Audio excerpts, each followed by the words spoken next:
Good afternoon, ma'am. Good afternoon. Good afternoon ma'am. Good afternoon. देखिए आप लोग का लास्ट लेसन बचा है, बाकी सब कोर्स तो हो गया था। ये लास्ट लेसन है एकोन वसंती पाठा सुक्तया, ठीक है 19 पाठ, ये लास्ट लेसन है ना। बाकी इधर का हो गया ना, होलिका उत्सव वाला लिखे हो ना कॉपी में नोट्स। मैम इसके पहले का ना मेरा अर्थ नहीं हुआ, क्वेश्चन आंसर हो गया इससे पहले वाले लेसन का। होलिका उत्सव का हिंदी अनुवाद और कौन सा छूटा है? कौन मैम सा बस छूटा है? हिंदी अनुवाद छूटा, बाकी क्वेश्चन आंसर हो गए हैं। होलिका उत्सव का ना, वही था 18 लेसन में, वो है होलिका उत्सव का, यस उसका मैम, अनुवाद। यस मैम, ठीक है भेज यस मैम। देंगे। ये लास्ट लेसन है आपका, संस्कृत लेसन का लास्ट है सुक्तया। इसमें अभी पढ़ा दे रही हूँ, उसके बाद कल धेनु का तो लिखाई थी ना, आप लोग लिखे हो ना धेनु? यस मैम लिख लिए। अंत में धेनु याद करेंगे आप लोग। अब ये देख लीजिए पहले सुक्तियाँ, कितना सुक्ति दिया है इसमें? 10 सुक्ति है। इसका हिंदी में अर्थ भी लिखा है, क्या मतलब है इसको पढ़ना है। तो फर्स्ट देखिए,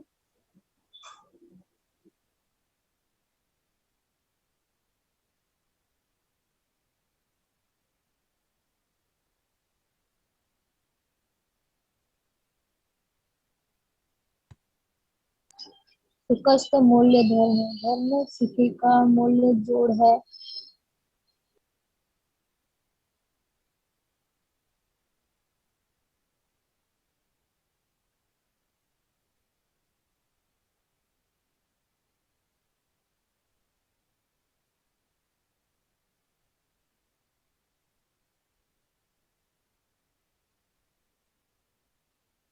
मैम आपकी वॉइस नहीं आ रही है।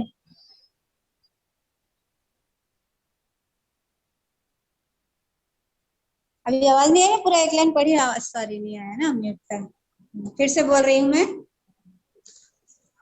सुखस्य मूलम धर्मः, तो धर्म सुख का मूल है। इसका हिंदी अर्थ आपको क्या लिखना है? धर्म सुख का मूल, जड़, मूल का मतलब हुआ यहाँ पे जड़, जड़ का बता रहा है इसके बारे में। धर्म क्या है? सुख का मूल जड़ है या मूल है। सेकंड है दया धर्मस्य जन्म भूमि है, दया धर्म की जन्म भूमि है। थर्ड है मूर्खेषु विवाद न कर्तव्य, मूर्खेषु का मतलब है मूर्खों, अविवाद का मतलब झगड़ा या बहस, है ना। तो क्या लिखा है? मूर्खेषु विवाद न कर्तव्य, मूर्खों के साथ विवाद नहीं करना चाहिए। आवाज आ रही ना?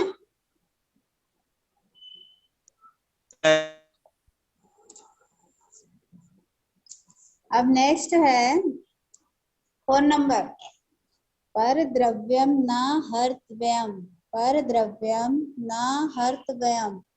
तो दूसरों के, पर द्रव्यम का मतलब होता है दूसरों के धन, और हर्तव्य मतलब हरण, ना हर्तव्यम तो हरण नहीं करना चाहिए, यानी दूसरों के धन का हरण नहीं करना चाहिए, दूसरों के धन को चोरी नहीं करना चाहिए। हरण का मतलब क्या हुआ? चोरी, तो दूसरों के धन का चोरी नहीं करना चाहिए। 5 है नास्ति सत्यात परम तपा, नास्ति सत्यात्, सत्यात् का मतलब होता है सत्य, तपा मतलब तपस्या, परम मतलब बढ़कर यानी बहुत अधिक।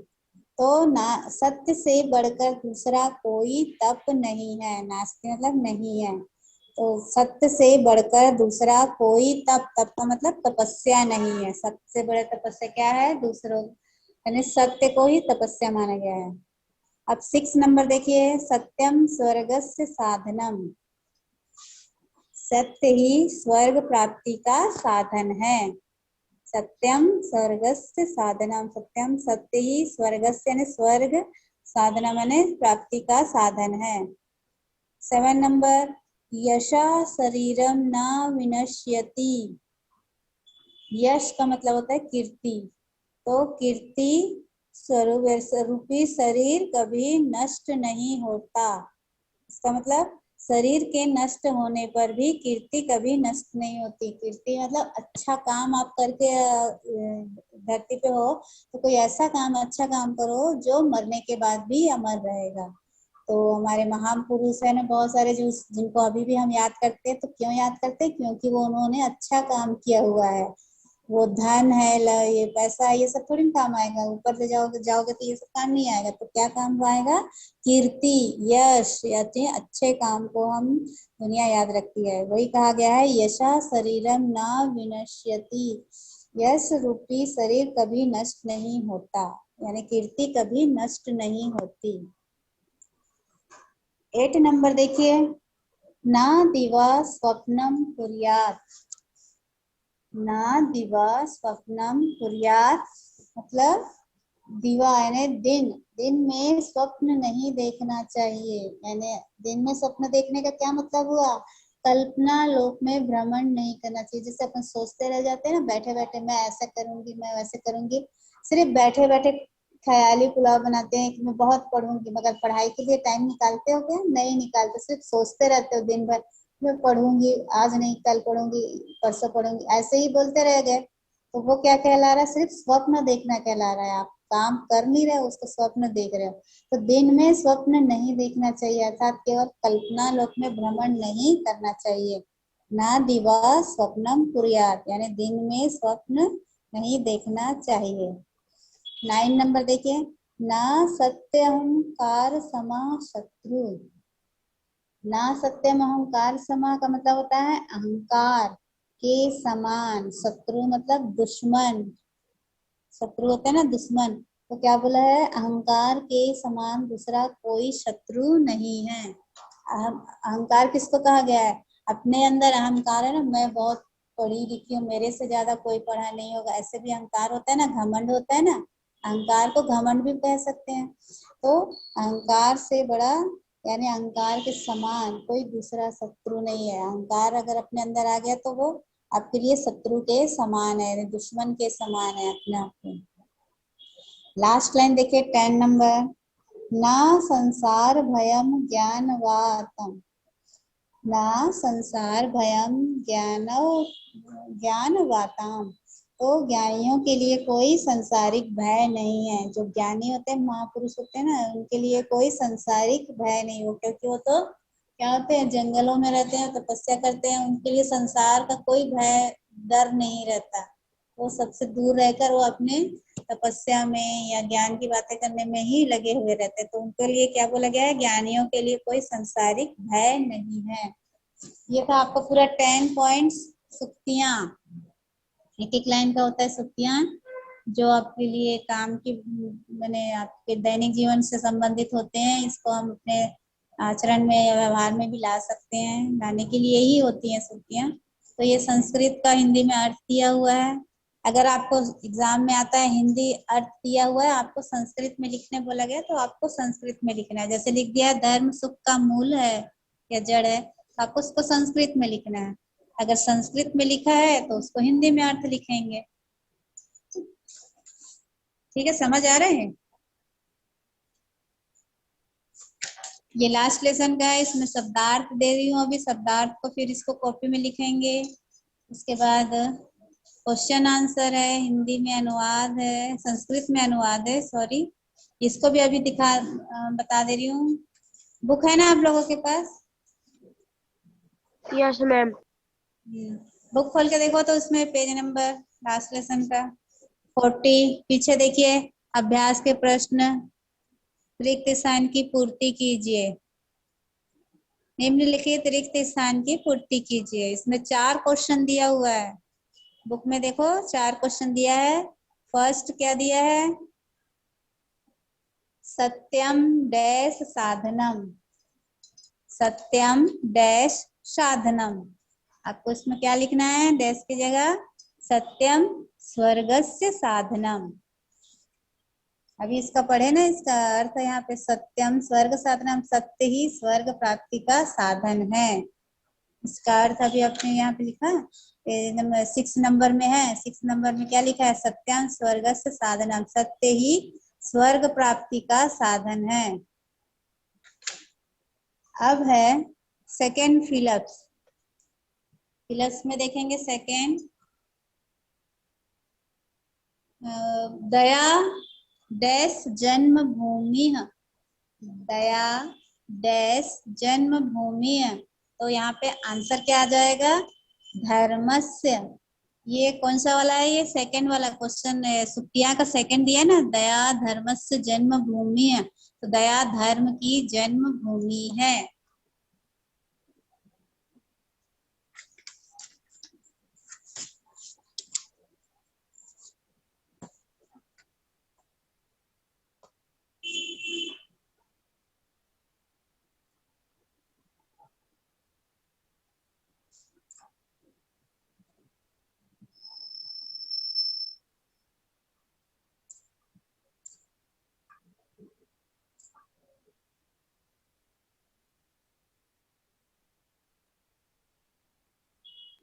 मैं संस्कृत का मेरे पास 4 चैप्टर नहीं है। कौन सा नहीं है, संस्कृत का 4 चैप्टर है।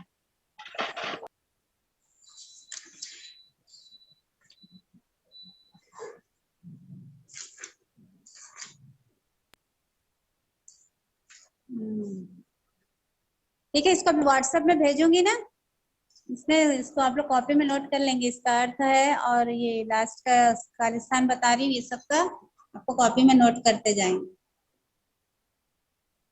अब एक और दे देती हूँ, किसने का फोटो कहाँ गया मेरा, देख रही हूँ।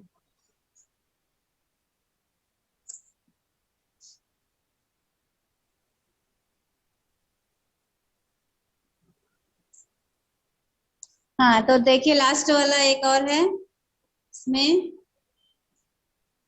दया हो गया। थर्ड है, थर्ड, मूर्खेषु डैश कर्तव्य, क्या लिखा है, मूर्खेषु डैश कर्तव्य। यहाँ पे क्या आंसर आएगा, विवाद ना।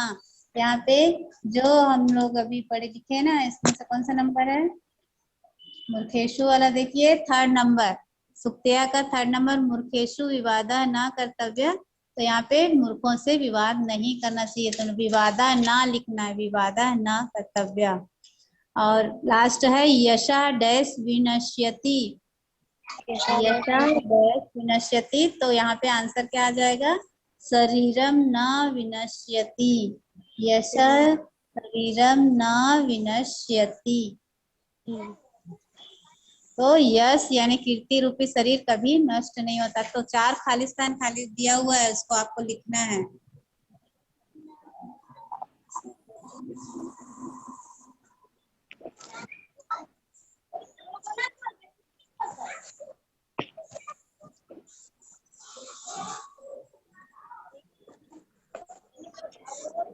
ये पूरा था सुक्तियां का, सुक्तियों का हो गया है और खालिस्तान भी हो गया। इसका हिंदी अर्थ और अनुवाद में भी इसको भेजते जाऊंगी ना व्हाट्सएप में, इसको आप लोग अभी कॉपी में नोट करके चेक कराएंगे, ठीक है। हिंदी अर्थ, हिंदी में अर्थ लिखिए, पर द्रव्यम न हर्तव्यम। जो जो यहाँ पे आपका फर्स्ट में सुक्तियां दिया है, उसी का ही पीछे बैक क्वेश्चन भी दिया है, वही आंसर भी है उसका उसमें। और वैसे ही संस्कृत में अनुवाद कीजिए, दया धर्म है, सत्य के समान कोई तप नहीं। जो आपका यहाँ पे पूरा पीछे लिखा है ना सुक्तियां, पेज नंबर 39 में, वही आंसर का पूरा उसका क्वेश्चन पीछे 40 नंबर पेज में दिया है, बुक में 40 नंबर के पेज में पूरे क्वेश्चन बना दिए गए हैं।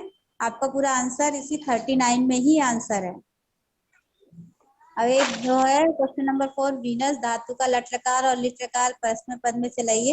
ये सब मैं अभी व्हाट्सएप में भेज देती हूँ ना, आप लोग इसको कॉपी में नोट कर लीजिए। फिर ये पूरा आपका संस्कृत का पूरा लेसन कंप्लीट हो जाएगा, इधर 1 से लेकर 19 लेसन तक।